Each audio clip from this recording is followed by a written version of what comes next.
할렐루야. 오늘은 교회력으로 대림절 네 번째 주일입니다. 그런데 저희들은 예배당을 공유해서 사용하는 교회이기 때문에 12월 25일 성탄절 예배를 오늘 함께 성탄 축하 예배로 함께 드리고 있습니다.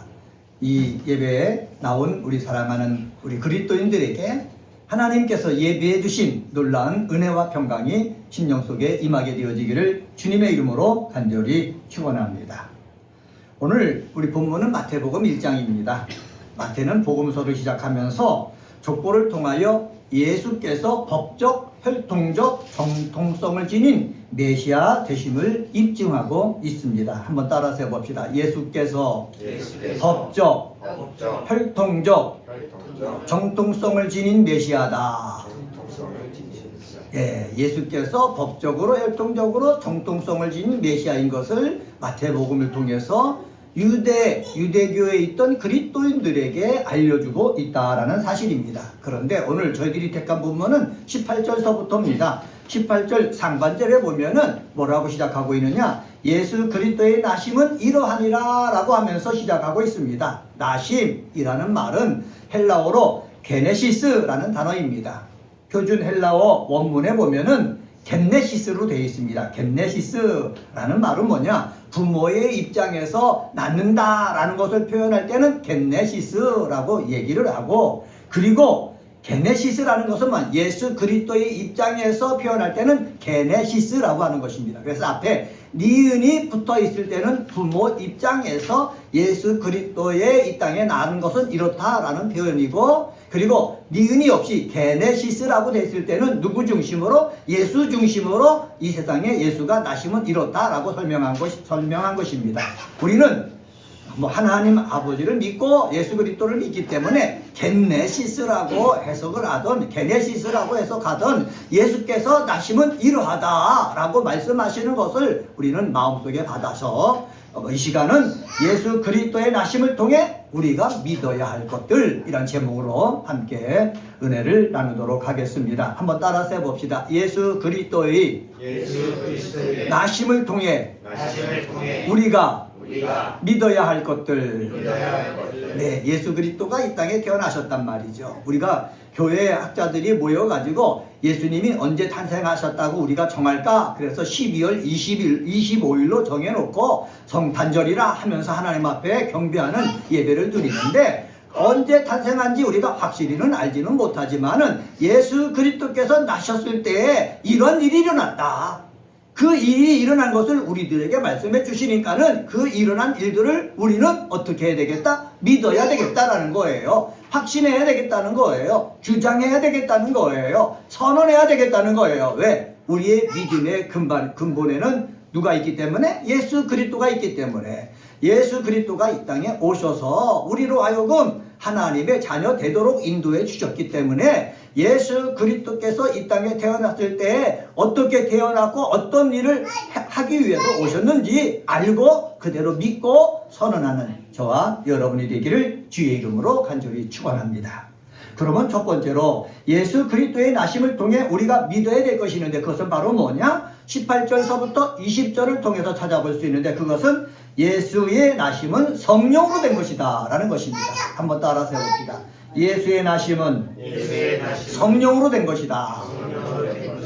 네, 하나님께서 마태를 통해서 우리에게 말씀하고 있는 거예요. 성경이 기록되어 가지고 예수께서 이 땅에 태어난 것은 아버지 되는 요셉과 어머니 되는 마리아가 성적인 관계를 통해 가지고 임신해서 태어난 것이 아니라 누구에 의해서? 성령에 의해서 잉태되어서 태어난 것이라고 성경은 말씀하고 있다라는 사실입니다. 18절 하반절에 보면은 성경에 이렇게 말씀하고 있습니다. 18절 하반절에 그의 어머니, 거기서부터 한번 같이 한번 읽겠습니다. 그의 어머니 마리아가 요셉과 뭐 했습니까? 약혼하고, 그리고 동거하기 전에 성령으로 잉태된 것이 나타났다 라고 얘기하고 있습니다.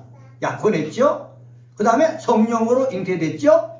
그 다음에 뭐 했습니까? 동거했다는 거예요. 동거하기 전에 임신할 가능성이 없는데 성령으로 잉태되었다라고 성경은 분명히 말씀하고 있습니다.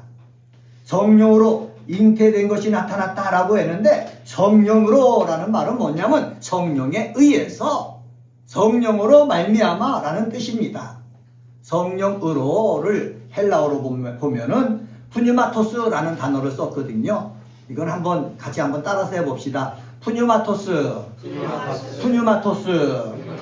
푸뉴마토스라는 말은 뭐냐면은 공기가 역동적으로 움직이는 것을 의미합니다. 공기가 역동적으로 의미하는 것을 푸뉴마토스라고 하는데 여기서 바람, 호흡 또는 영이라는 의미가 나왔습니다. 여기에 해당되는 히브리어가 있는데 그 히브리어는 바로 뭐냐? 하나님과 더불어 세상을 창조하신 성령을 가리키는 루아흐입니다. 한번 따라서 해봅시다. 루아흐. 헬라어로는 푸뉴마지만은 히브리어는 루아흐입니다. 이 루아흐 하나님의 영이 이 세상을 창조할 때 역사해가지고 이 세상이 창조되었다는 거예요. 달이 창조되고 해가 창조되고 나무가 창조되고 땅이 창조되고 물고기와 짐승들이 창조되고 그리고 저희들도 창조되었다는 거예요. 뭐에 의해서? 푸뉴마에 의해서, 루아흐에 의해서, 성령에 의해서 창조되었다는 거예요. 이 세상 창조할 때도 성령에 의해서 삼위일체 되시는 하나님에 의해서 창조된 것과 마찬가지로 예수 그리스도가 마리아에게 잉태되었는데 잉태되었을 때 뭐에 의해서 잉태되었다고요? 성령에 의해서 잉태되었다라고 성경은 얘기하는 것입니다. 우리 사랑하는 그리스도인 여러분 한번 생각해 봅시다. 세상에 우리를 만들 때도 성령으로 만드셨거든요. 아무것도 없는 상태에서 만드셨거든요. 세상을 만드셨거든요. 이러한 하나님께서 남자와 여자의 관계가 없는 마리아의 태 안에 성령으로 잉태되는 것이 가능할까요? 가능하지 않을까요? 과학자들이나 믿지 않는 사람은 전혀 가능하지 않다라고 얘기하지만은 그렇게 가능하지 않다고 얘기하는 것을 성경에는 뭐라고 그러느냐? 성령으로 잉태되었다라고 말씀하고 있다는 사실입니다. 사실 성령님은요, 예수님이 공생애를 시작하기 전에 세례받을 때도 예수님에게 임하셨습니다. 예수님이 부활할 때도요, 이 성령이 임하셔가지고 예수님을 부활케 하셨습니다. 또요, 사도행전에 보면은 오순절날 성령이 임해가지고 뭐가 탄생했습니까? 교회가 탄생한 거예요. 예수님이 공생애를 시작할 때, 예수님이 죽음에서 부활할 때, 교회가 시작할 때 다 뭐에 의해서 시작됐다고요? 성령님에 의해서 시작되었다라는 사실입니다. 이것을 우리가 믿는다면은 예수께서 하나님 삼위일체 되신 하나님과 더불어 세상을 창조할 때도 성령이 개입하셨고 그리고 마리아의 몸에 아기 예수로 잉태될 때도 성령이 개입하셨고 그리고 계속해서 공생애를 시작할 때 죽음에서 부활하실 때 교회를 탄생시킬 때 다 뭐에 의해서? 성령에 의해서 되어졌다라는 말씀입니다. 이것을 우리는 뭐 해야 된다? 믿어야 된다. 한번 따라서 해봅시다. 성령에 의해서 되어지는 것을 확신합시다. 예, 그러면요 우리가요 예수를 믿었습니다. 성령으로 인해서 하나님을 아버지라 부릅니다. 그래서 우리는 하나님의 자녀가 된 거예요. 양자의 영이 내 속에 임했기 때문에. 그러면 내가 죽잖아요. 그러면 죽으면은 뭐에 의해서 저 천국으로 인도합니까? 우리를 인도해 갑니까? 성령에 의해서 우리를 저 천국으로 인도해 나간다는 거예요. 그래서 우리가 확신하고 믿어야 될 것이 있는데, 주장해야 될 것이 있는데, 그것은 바로 뭐냐? 예수께서 성령으로 잉태된 것처럼 나도 성령으로 하나님의 자녀가 되었고, 나도 성령에 의해서 영원히 함께 하시는 성령에 의해서 내가 죽을 때 어디로 간다? 천국으로 간다. 이것을 뭐 해야 되는 것입니까? 주장해야 된다는 거예요. 이렇게 주장할 수 있는 믿음의 사람들이 되시기를 주의 이름으로 간절히 축원합니다. 20절 말씀 한번 볼까요? 20절에 보면은 이렇게 말씀합니다. 한번 같이 한번 읽어봅시다. 이 일을 생각할 때에 주의 사자가 경명하여 이르되 다윗의 자손 요셉아 내 아내 마리아 되어 오기를 무서워하지 말라. 그에게 잉태된 자는 성령으로 된 것이라. 요셉 입장에서 볼 때는 마리아와 약혼을 했거든요. 그리고 1년 정도 이렇게 떨어져서 지냅니다. 떨어져서 지내다가 1년이 지나면은 이제 결혼을 하지요. 근데 떨어져서 지냈는데 마리아가 보니까 배가 불러오는 거예요. 드러나 보인다라는 것은 뭐냐면 잉태된 것이 사람의 눈으로 알게 된 것이에요. 그럼 요셉이 생각하잖아요. 나는 분명히 마리아라는 여자와 성적인 관계를 했는데 어떻게 임신할 수가 있을까? 그러면 다른 남자와 관계에 의해서 잉태된 것이 아닌가? 이렇게 생각할 수가 있잖아요. 그래서 데려오기를 겁나는 거예요. 주저하는 거예요. 그럴 때 천사가 나타나서 얘기합니다. 누가복음에 의하면 이 천사는 가브리엘 천사라고 얘기해요. 내 안에 데려오는 것을 어떻게 두려워하지 말아라. 무서워하지 말아라 라고 얘기하는데, 무서워하지 말아라, 거기 나오죠. 무서워하지 말라를 어떻게 또 번역할 수 있냐? 주저하지 말라라고 번역할 수 있다고 성경학자들이 얘기해 놨더라고요. 그러니까는 나와 관계없이 잉태된 사람, 성령에 의해서 잉태된 것이니 내 안으로 데려오는 것을 전혀 주저하지 말라는 거예요. 그 여인은 깨끗하다는 거예요. 하나님의 뜻을 이루기 위해서 하나님의 아들을 그 여인의 몸에서 보냈으니 너는 주저하지 말고 뭐 하라는 거예요? 데려오라 라는 사실입니다. 이 사실을 어떻게 해요? 요셉에게 믿으라는 거지요. 요셉이 믿지 않았으면 어떻게 했습니까? 이 여인을, 마리아를 고발해서 돌로 쳐서 죽게 했을 거예요. 그러면은 하나님의 역사가 일어나지 않았을 거예요. 선지자들로 말씀하신 그 역사가 일어나지 않았을 거예요. 그런데 천사가 나타나서 한 말을 아멘 하고 받아들였기 때문에 마리아를 데려왔고, 그리고 이 아이가 이 땅에 태어날 때까지 뭐하지 않았다? 동침하지 않았다 라고 성경은 말씀하고 있습니다. 25절 말씀 보세요. 25절에 보면은 아들을 낳기까지 동침하지 아니하더니 라고 말씀하고 있습니다. 이 자체가 바로 뭐냐? 마리아가 보기 싫어서가 아니라 성령에 의해서 잉태돼서 하나님의 일들이 일어날 것이기 때문에 어떻게 해요? 요셉이 동침하지 않았다라고 말씀하고 있는 것입니다. 사랑하는 우리 그리스도인 여러분, 우리는 이것을 확신해요. 예수 그리스도의 나심은 뭐에 의해서 잉태된 것이다? 성령에 의해서 잉태된 것이다. 확신하는 믿음이 있게 되어지기를 주의 이름으로 간절히 축원합니다. 요즘 많은 사람들이 지식적으로, 과학적으로 믿음 생활하려고 해요. 지식적으로, 과학적으로 믿음 생활하려고 하니까는 이게 믿어지지 않는 거예요. 신학을 연구한 사람도 이게 내가 지식적으로 머리로 이해가 돼야지 믿는데 머리로 이해가 안 되니까 믿지 못하는 사람들이 많은 거예요. 그래서 예수는 부활했다고 선언도 못하고, 예수님은 동정녀에 의해서 탄생했다라고 주장도 못하고, 그런 사람들이 많아요. 교회에서도 많이 있다는 것이죠. 그런데 우리는 그런 사람을 따라가서는 안 된다는 거예요. 다시 한번 말씀드립니다. 이 세상을 창조할 때도 성령께서 역사하셨어요. 마리아에게 잉태될 때도 뭐가 역사했다고요? 성령께서 역사하셨어요. 예수님이 공생애를 시작할 때도 성령께서 역사하셨어요. 예수님이 죽었다가 부활할 때도 성령께서 역사하셨어요. 교회가 시작될 때도 성령께서 역사하셨어요. 이것을 우리는 어떻게 아멘 아멘 하면서 우리의 믿음이 흔들림이 없이 성탄절을 맞이해서 예수의 나심은 성령에 의해서 나신 것이다 선언하는 믿음의 사람이 되시기를 주의 이름으로 간절히 축원합니다. 두 번째로 21절과 22절을 통해서 찾아볼 수 있는데, 예수의 나심은 자기 백성을 죄에서 구원하기 위해서다 라는 것입니다. 한번 따라서 해봅시다. 예수의 나심은 자기 백성을 죄에서 구원하기 위해서다. 예수께서 이 땅에 태어나셨단 말이에요. 성령에 의해서 잉태되어 가지고 나셨단 말이에요. 나셨을 때는 성령에 의해서 특별한 방법으로 역사해가지고 이 땅에 태어날 때 목적이 있다는, 하나님께서 그렇게 예수님을 보내신 뭐가 있다? 목적이 있다는 거예요. 21절 말씀 보겠습니다. 21절 말씀 보면은 아들을 낳으리니 이름을 뭐라고 하라? 예수라 하라. 이는 그가 자기 백성을 그들의 죄에서 구원할 자이심이니라 하니라 말씀하고 있습니다. 천사가 요셉과 마리아에게 나타나가지고 성령으로 잉태되었다라는 사실을 첫 번째 말씀했고, 두 번째 말씀은 바로 뭐냐? 이름을 뭐라고 하라고요? 예수라라는 거예요. 예수라고 한 이름의 뜻은 뭐냐? 어떻게 해요?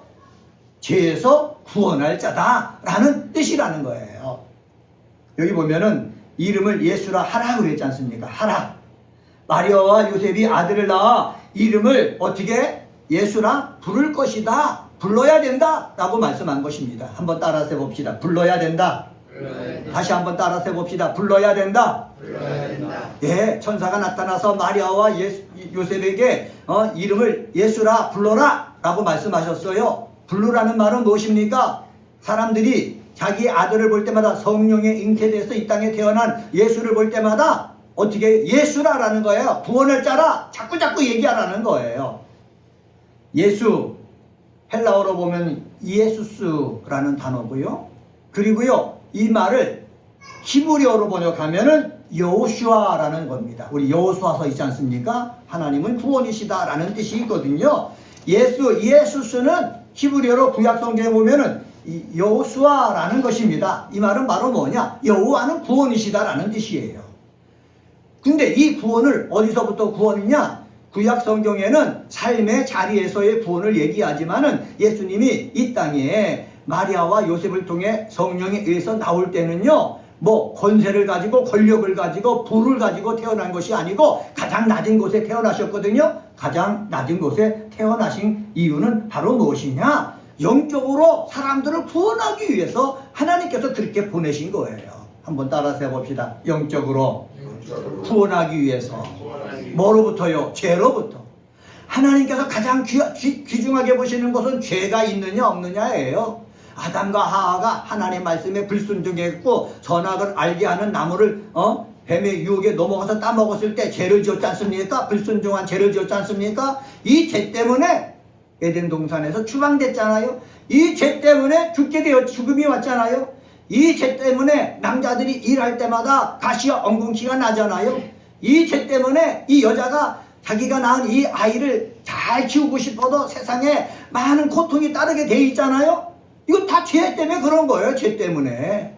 근데 이 죄 때문에 하나님께서 구원하기 위해서 누굴 보내신 거예요? 예수님을 보내신 거예요. 그래서 예수님이 이 땅에 오신 것은 권력을 주기 위해서, 돈을 주기 위해서가 아니라 죄에서부터 나를 뭐하기 위해서? 구원하기 위해서다 라는 사실을 우리는 예수라는 이름 속에서 찾아야 된다는 거예요. 그래서 우리는 이것을 자주 고백을 해야 되는 것입니다. 한번 따라서 해봅시다. 예수의 나심은 자기 백성을 죄에서 구원하시기 위해서다. 예수께서 나신 것은 자기 백성을 저희 죄에서 구원하기 위해서 나셨다는 거예요. 근데 여기 중요한 단어가 있습니다. 자기 백성이에요. 누구 백성? 하나님의 백성을 말해요. 예수님이 이 땅에 오셨을 때 하나님께서 특별히 택한 백성이 누군 줄 아십니까? 유대인들이에요. 성경학자들이 그럽니다. 히브리서를 연구하고 헬라어를 연구했잖아요. 저도 가서 신학대학원에 가서 그것을 배웠고 또 대학원에서 배웠잖아요. 그때 교수님들이 그래요. 하나님께서 유대인을 택한 이유가 있다라는 거예요. 그것은 바로 뭐냐면 그들의 언어를 연구하다 보니까는 그들의 언어에는 다 포함되어 있어. 하나님의 뜻이 다 거기에 담겨 있을 수가 있다는 거예요. 우리나라 언어는 하나님의 뜻을 다 세밀하게 담겨 있을 수는 없지만은 이 히브리어와 헬라어 속에서는 하나님이 말하고자 하는 의미가 다 담겨 있다는 거예요. 그래서 제가 보통 말씀드릴 때 뭐 능동태다, 수동태다, 현재 분사다, 과거 부정형 분사다 이런 말씀을 자꾸 드리지 않습니까? 이 문법 속에 하나님께서 말씀하시는 그 내용들이 들어있다는 거예요. 그 단어 하나 속에. 그래서 유대인을 택했을 것이다. 그래서 유대인이 선민이 된 것 아닙니까? 그런데 이 유대인만 선민이 되면은 어떡하겠습니까? 하나님께서 예수님을 보내셨잖아요. 택한 이 선민이 우상을 숭배하고 하나님이 싫어하는 악한 일만 하니까는 아수를 통해서 북이스라엘을 멸망시키고 바벨론을 통해서 남쪽에 있는 유다를 멸망시키고 70년 동안 바벨론에 포로 생활을 하게 하잖아요. 바벨론 포로 생활 됐을 때 그때 지식이 있고 힘 있는 사람, 돈 있는 사람 다 잡혀갔거든요. 근데 포로 생활하면서 그 사람들이 거기서 찬양을 한 거예요. 거기서 하나님 말씀을 듣고 배우고 익히고 기도한 거예요. 그들이 돌아와가지고 예루살렘에 성전을 다시 짓잖아요. 성벽을 짓잖아요. 그때 이사야의 말씀이 있고 에스겔의 말씀이 있어갖고 다시 신앙의 부흥이 일어나가지고 그들이 하나님의 백성으로서 다시 일어설 수 있게 된 것입니다. 사랑하는 그리스도인 여러분, 여기서 자기 백성이 중요한 거예요. 이 유대인들이 하나님의 백성이었지만 예수 그리스도께서 이 땅에 온 것은 유대인만 하나님의 백성으로 삼으시려고 한 것이 아니고 세상에 있는 많은 민족들을 하나님의 백성으로 삼으시기 위해서 예수님을 오셨고, 이 세상에 있는 많은 사람을 하나님의 자녀로 삼기 위해서 예수님이 죽으셨고 부활하셔서 뭐를 보내주셨다고요? 성령을 보내주신 거예요. 그래서 성령이 임한 자마다 자신도 모르게 하나님을 뭐라 부른다고요? 아버지라 부르는 거예요. 성령께서 오셔가지고 우리를 양자가 되게 한 거예요. 아버지라 부르는 양자가 되게 한 거예요. 그래서 저와 여러분은 성령이 오셔가지고 하나님의 양자가 되어가지고 하나님을 향하여 나도 모르게 뭐라고 부른다고요? 아버지라고 부르는 거예요. 이것을 믿는 사람은 내가 주먹을 쥐고 날마다 시인해야 됩니다. 어떻게 시인합니까? 예수 그리스도께서 나심은 나의 죄를 어떻게 죄에서부터 구원하기 위해서다. 이것을 시인해야 된다는 거예요. 많은 사람이 시인하고 시인해서 믿음이 강해져야 되는데 많은 사람이 그러는 거예요. 내가 동일한 범죄를 계속해서 졌는데 내가 이렇게 큰 죄를 졌는데 예수께서 내 죄를 용서해 주시나? 구원해 주시나?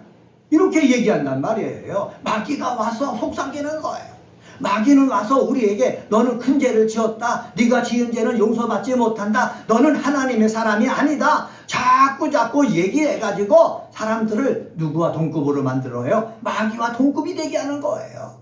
그런데 우리는 마귀의 속삭임에 넘어가지 말고 우리가 원래 죄가 있었는데 나의 죄로부터 나를 구원하기 위해서 예수님이 오셨으니 우리는 내가 죄를 일주일 동안 살면서 죄를 졌어도 우리는 주일마다 와서 내 죄를 고백해갖고 날마다 어떻게 해요? 예수님의 보혈로 씻음받는 그러한 믿음의 사람이 되어야 하는 것입니다. 이 믿음이 우리 사랑하는 우리 그리스도인들에게 있게 되어지기를 주의 이름으로 간절히 축원합니다. 히브리서 9장 28절에 보면은 이렇게 말씀합니다. 이와 같이 그리스도도 많은 사람의 죄를 담당하시려고 단번에 드린 바 되셨고 구원에 이르게 하기 위하여 죄와 상관없이 자기를 바라는 자들에게 두 번째 나타나시리라 이렇게 언급하고 있습니다.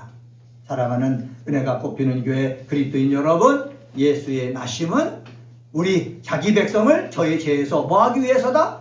구원하기 위해서다. 한번 22절 말씀도 한번 읽어봅시다. 22절입니다. 같이 읽습니다. 시작. 이 모든 일이 된 것은 주께서 선지자로 하신 말씀을 이루려 하심이니 이르시되. 이 모든 일이 된 것은 주께서 선지자로 하셨다라는 말씀입니다. 예수 때 갑자기 일어난 것이 아닙니다. 구약시대에 하나님께서 선지자를 보내가지고 계속해서 말씀하셨거든요. 이사야를 보내서 말씀하셨고 에스겔을 통해서 말씀하시면서 어떻게 해요?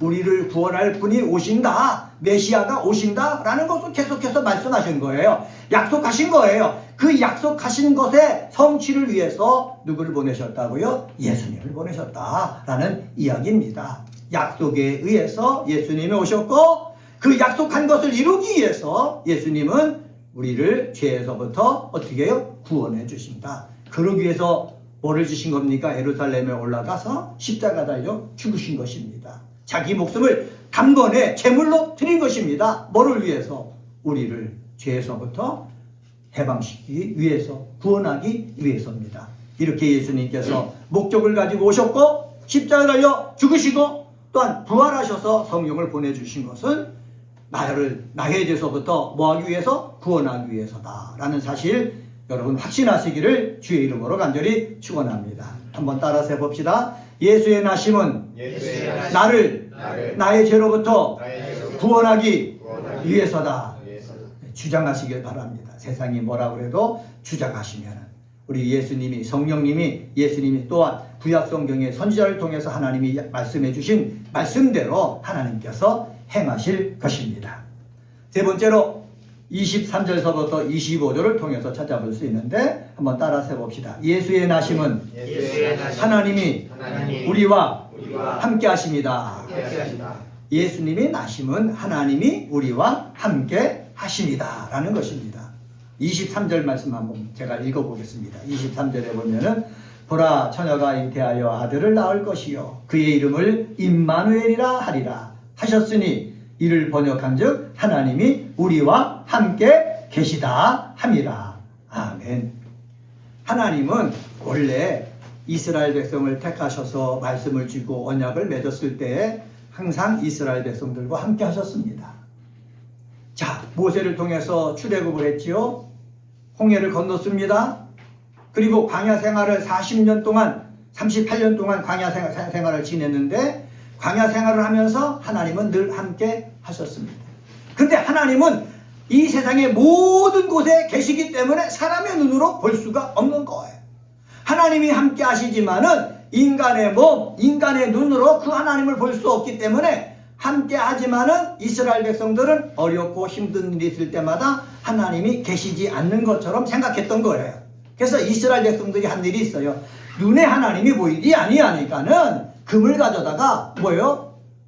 애굽인들이 섬기던 송아지를 만들어 가지고 눈에 보이는 것을 우상을 보고서 하나님이라고 한 거예요. 하나님이 우리 눈에 볼 수 없으니까는 이 눈에 보이는 이것을 하나님으로 하자. 그리고 이걸 섬기는 거예요. 하나님이 얼마나 답답하겠습니까? 하나님이 보이지 않는다고 해서 사람이 만든 것을 하나님이라고 하고 해갖고 섬기니까는 너무너무 괴로운 거예요. 사랑하는 우리 그리스도인 여러분, 하나님은 우리 눈에 보이지 않아도 이 세상에 충만하신 분입니다. 이 세상을 주관하고 계시는 분입니다. 이 세상을 운행하시는 분입니다. 이것을 우리는 잊어서는 안 되는 거예요. 이 세상은, 그리고 우리의 인생은 다 누구 손 안에 있어요? 하나님의 손 안에 있어요. 뭐 불교인은 이 세상은 다 부처 손바닥에 있다고 그러는데 부처는 사람이지 않습니까? 어떻게 사람으로 태어난 부처의 손바닥에 이 세상이 있습니까? 그 부처도 만든 이 천지를 창조하신 하나님의 손에 다 우리가 있는 거예요. 하나님이 함께 하시는데도 불구하고 하나님이 함께 하심을 믿지 못하니까는 하나님께서는요, 예수님을 마리아에게 성령으로 잉태되게 하시고, 그리고 이 땅에 태어나게 하시고, 이 땅에 태어나서 하나님이 우리와 함께 계시는구나 라는 것을 알려주기 위해서 이름을 뭐라고 했다고요? 임마누엘이라고 했다는 거예요. 한번 따라서 해봅시다. 임마누엘. 임마누엘. 임마누엘은 하나님이 우리와 함께 하시다는 거예요. 예수께서, 우리는 이 땅에 태어난 예수, 건장한 예수, 능력을 행하시는 예수, 권세 있는 말씀을 전하는 예수를 우리는 직접 보지 못했어요. 그분은 죽으셨잖아요. 우리의 죄를 해결하기 위해서 죽으셨잖아요. 부활하셨잖아요. 그리고 승천하셔서 하늘나라에 가 있잖아요. 그 하나님을 우리는 지금 볼 수가 없는 거예요. 그래서 성령님을 보내주셨어요. 보내주시면서 예수가 하신 말씀, 그리고 선지자를 통해서 미리 예언된 그 말씀을 우리로 하여금 생각나게 하시는 거예요. 그 말씀 가운데 하나가 바로 임마누엘, 하나님이 우리와 함께 하신다라는 것입니다. 이 믿음이 누구 속에 있어야 돼요? 저와 여러분 속에 있어야 되는 것입니다. 삶을 살다 보면은 어렵고 힘든 일을 많이 만납니다. 이스라엘 백성들이 출애굽을 할 때 놀라운 이적을 보고 출애굽을 했잖아요. 출애굽을 하자마자 홍해를 만났지요. 뒤에서는 애굽의 군사들이 쫓아오는 것을 만났지요. 홍해를 건너가고 나니까는 마실 물이 없어갖고 고통당했지요. 마실 물을 갖다가 해결받으니까는 먹을 양식이 없지요. 옷이 다 닳아지지요. 수많은 고난 가운데 있었던 거예요. 그런 고난 가운데 있는 이스라엘 백성이지만은 눈에 볼 수는 없지만 그런 속에도 누구와 함께 하셨다? 하나님이 함께 하시고 계셨다라는 사실입니다. 이 사실을 우리는 시인을 해야 돼요. 살다 보면은 몸이 아플 때도 있잖아요. 그때도요, 하나님이 함께 하신 거예요. 삶을 살다 보면은 사람들의 공격으로 인해 갖고 마음의 상처를 받아가지고 내가 어찌할 줄 모르는 고통 가운데 있을 수도 있어요. 하나님이 없어서 그 고통을 내가 당하는 것이 아니라 그 고통 속에서도 누구와 함께 하셨다? 하나님은 함께 하셨다라는 사실입니다. 이것을 주장할 때에 우리는 마귀의 유혹을 이겨낼 수가 있고 외로움을 이겨낼 수가 있는 거예요. 모든 것을 이겨낼 수 있는 믿음의 사람들이 되시기를 주의 이름으로 간절히 축원합니다. 어떤 사람이 꿈을 꿨대잖아요. 꿈을 꿨는데 보니까는 어떤 사람이 자기를 업고 걸어가는데 뒤를 돌아보니까는 발자국이 어떤 때는 2개고 어떤 때는 하나라는 거예요. 그래서 이 사람이 내가 보니까 어려울 때는 발자국이 하나 있고 보통 평범할 때는 발자국이 두 사람의 발자국이 있네? 그래갖고 자기를 얻고 온 사람에게 물어봤지 않습니까? 그분이 이제 예수님인데 이렇게 물어봤다는 거예요. 예수님은 늘 나와 함께 하신다고 했는데 발자국을 보니까는 내가 어려울 때는 발자국이 한 사람밖에 없고 보통 평범할 때는 발자국이 두 사람 거기가 있습니다. 어떻게 된 겁니까? 우리와 함께 하신다고 그랬는데 내가 어려울 때 하나님이 함께 하시면 발자국 계속해서 두 개 해야지 왜 한 사람 발자국만 있습니까? 그랬더니 이렇게 설명했대잖아요. 어려울 때는 네가 힘들어가지고 내가 너를 업고 걸어갔기 때문이다 라고 얘기했대잖아요. 여러분 그렇습니다. 우리가 힘들 때는요 하나님이 우리와 함께 하셔갖고 우리를 업고 걸어가신다 라는 이 확신을 가져야 되는 것입니다. 예수의 나심은 어떻게 해요? 나와 함께 하시기 위해서입니다. 한번 따라서 해봅시다. 예수의 나심은 나와 함께 하시기 위해서다. 다시 우리 오른손을 쥐고 예수의 나심은 나와 함께 하시기 위해서다. 이 확신을 가지면은요 기도에도 능력이 있는 거예요. 귀신을 향해 명령할 때도 예수께서 나와 함께 계신다. 더러운 귀신아 나가라 할 수가 있는 거예요. 병이 들려가지고 내가 힘들 때도 예수께서 모든 병의 치유자가 되시는 예수께서 나와 함께 하신다. 이놈의 병아 나가라 명령할 수가 있는 거예요. 내 삶이 외롭고 고통스러워서 어쩔 줄 모를 때도 하나님의 아들이신 이 세상을 창조하신 예수가 나와 함께 하신다. 나에게 패배감과 좌절감을 주는 것들은 떠나갈지어다 명령할 수가 있는 거예요. 예수께서 나와 함께 하심을 확신하고 이것을 사용할 수 있는 은혜가 꼽히는 교회 그리스도인들 되시기를 주의 이름으로 간절히 축원합니다. 오늘은 마태복음 1장 18절서부터 25절에 있는 말씀 가지고 예수 그리스도의 나심을 통해 우리가 믿어야 할 것들 이란 제목으로 말씀을 전했습니다. 첫 번째는 예수의 나심은 성령으로 된 것이다. 두 번째로 예수의 나심은 자기 백성을 저 사람의 죄에서 저희 죄에서 구원하기 위해서다. 세 번째로 예수의 나심은 우리와 함께하기 위해서다 라는 사실을 여러분 붙잡고 이 험한 새 세상에서 승리하는 믿음의 사람이 되시기를 주님의 이름으로 간절히 축원합니다. 기도하십니다.